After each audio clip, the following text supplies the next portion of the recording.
how loose are the shoulders, you know, trap, that whole thing. When I have to press down, how much freedom do I feel? And then when I look, what does the head do when I press down? So same amount of pressure, you can see that the left side gets more tug.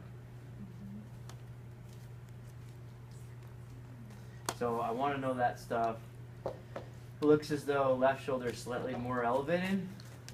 Need to know that. All that's good. Now, when he sat in the chair or when he was walking around, I'm looking at his posture, so I already know there's a slight kyphotic tendency.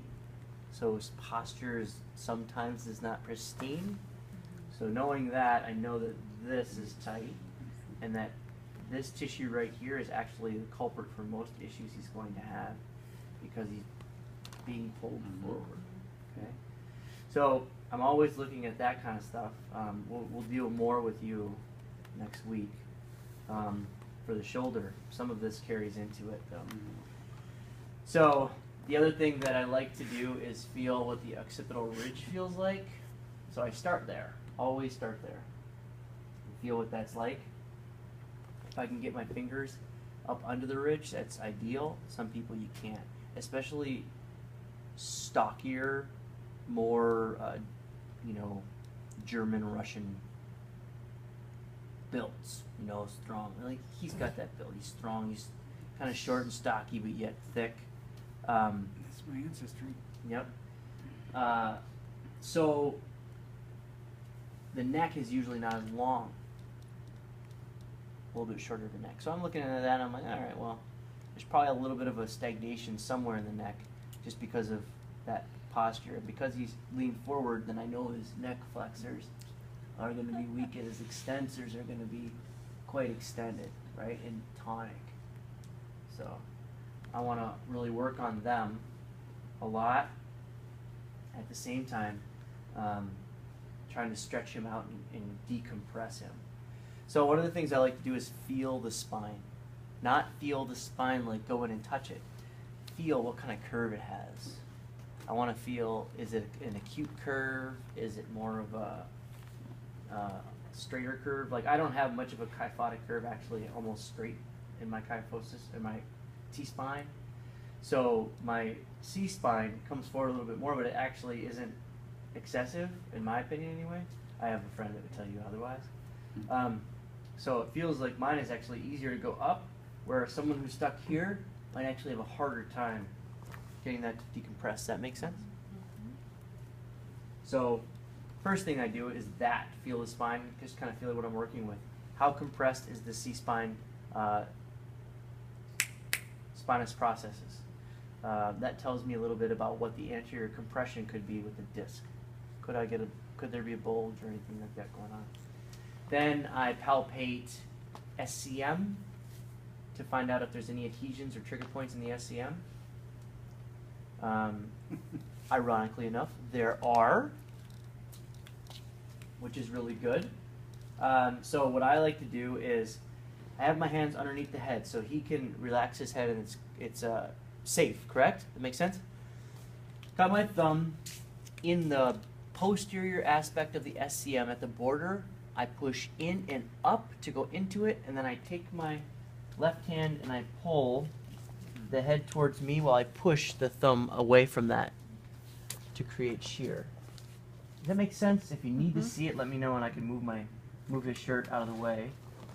So just do it again. Yep. So SCM and or scalenes works for both.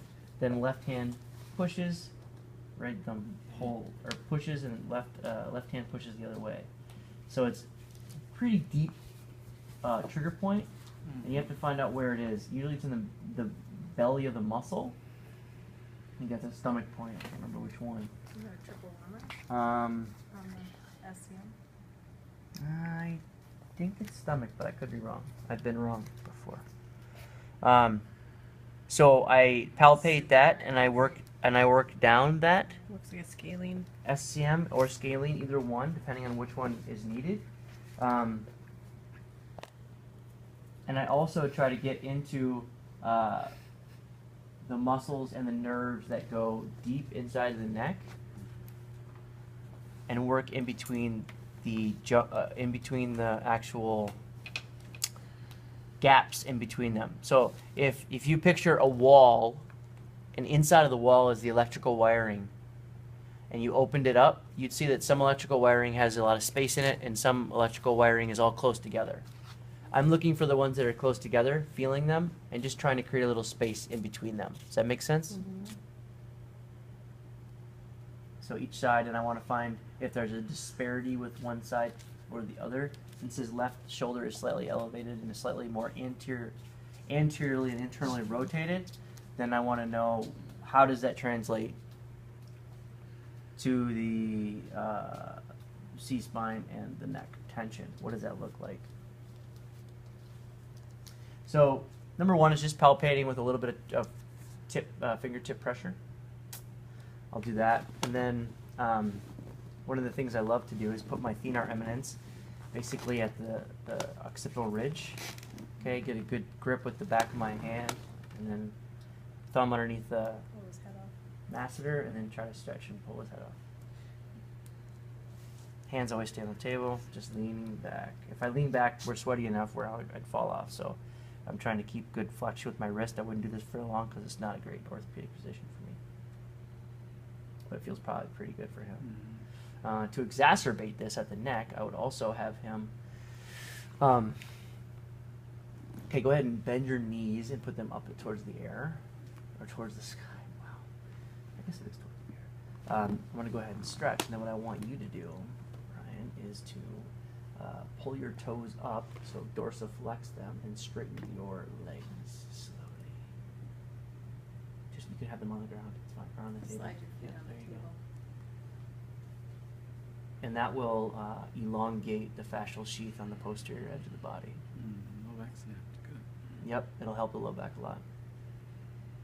You can relax the feet. Great. Did you see that pelvis shift when he did that? So I like to do that too. Anything they can do to help me out, I totally invite it all the time. Constantly inviting that. Because then they can become part of it. And I think that's where the real therapy is. There's part of me that actually wants to get away from massage. There's enough of them out there. Enough of you guys. It's fine. I want to get more with the kinetic, the kinesiology of what's going on. And the more we get people to move, I think you're moving through a little bit more trauma actively, consciously. So that's number one that I like to do here. Then I want to work with all of this fascia. This is number one, or number two, but the first culprit of jaw pain and any deep neck pain. So his fascia and tissue at the masseter and beyond grossly congested and adhered together. So what should be the ability for me to pull apart and work with, I cannot get in there. And I always feel pain when my neck tightens up. It goes right up in my Exactly. BMJ. So this big, huge thickness of tissue, I want to break up, and I want to work on that. It's going to give him a lot of space, and it's going to give him a lot of electrical flow. It's going to give him a lot of fluid flow. His jaw's going to feel really good. It does not feel good, though, so I'm going to go really lightly, and all I'm going to do is start at the anterior junction of this.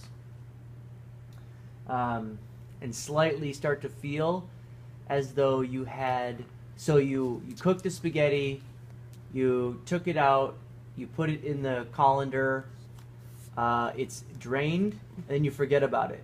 You come back 15 minutes later and all of it's stuck together. Right?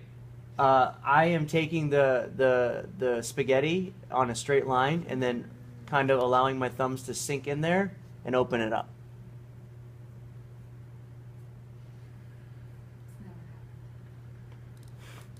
How many times have we done that, right? That's why I stopped eating pasta. So I find that the right one is a little bit more congested and congealed than the left. And then what do? Of course, very intuitive.